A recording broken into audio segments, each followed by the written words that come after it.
If you've just been sitting with some questions about your faith for a while, I want to give you something practical today. Not more information, just two questions. Because here's the thing, knowing the difference between deconstruction and deepening is useful, but what's even more useful is knowing which one you're in.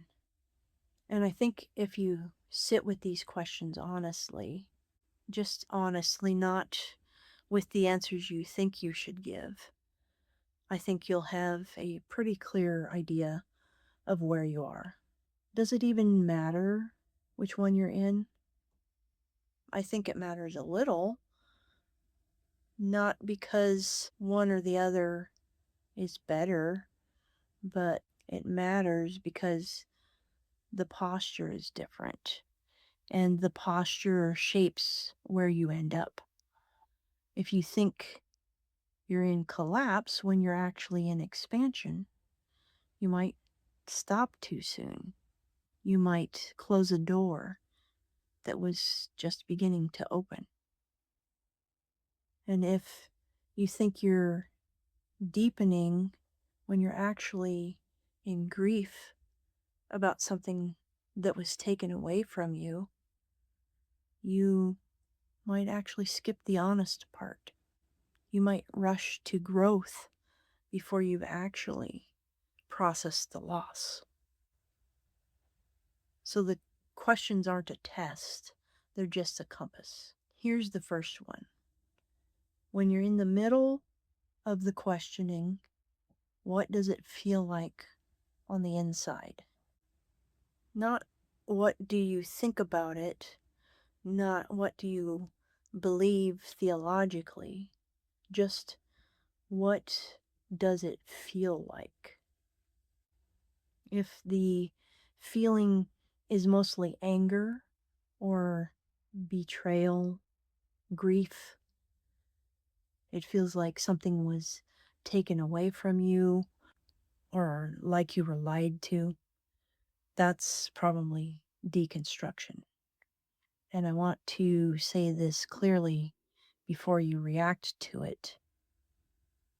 That's okay. That's valid. That's sometimes the only honest response to what actually happened. There are things worth grieving in how faith gets handed down. Those wounds are real. Don't rush past them.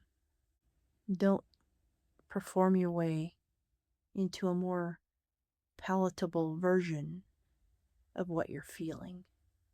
If it's anger and grief, let it be anger and grief. That's not unfaith. That might be the most honest thing you've done in years. Here's the second question.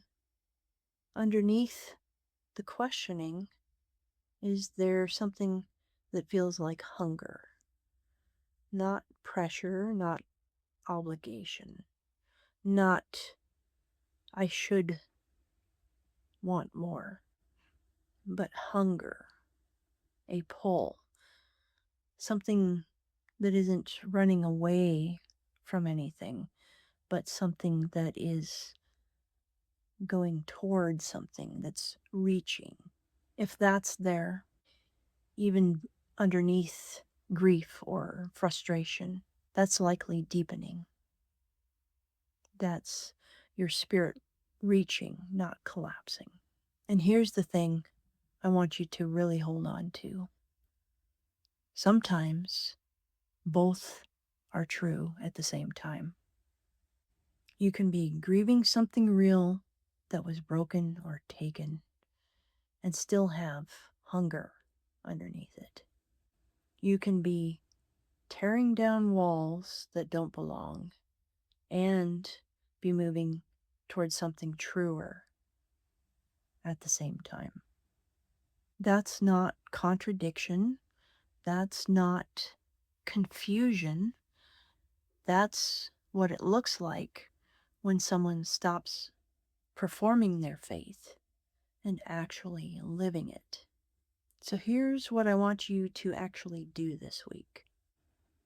Write down one sentence, just one, that honestly answers this question. What does my questioning really feel like right now?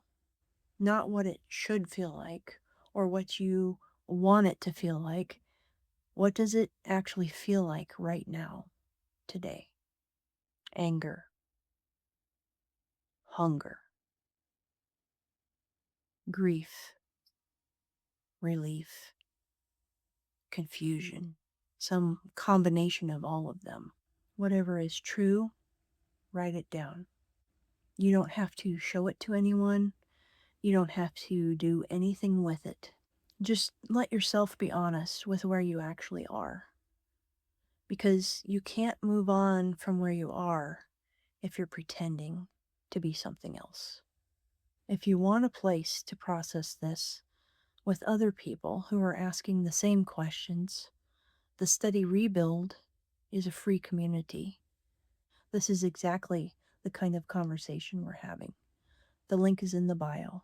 Next week, we're going to move into something that's going to reframe the exhaustion I think a lot of you feel after Sunday service.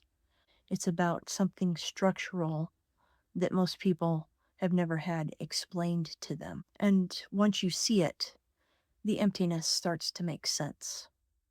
I'll see you Sunday.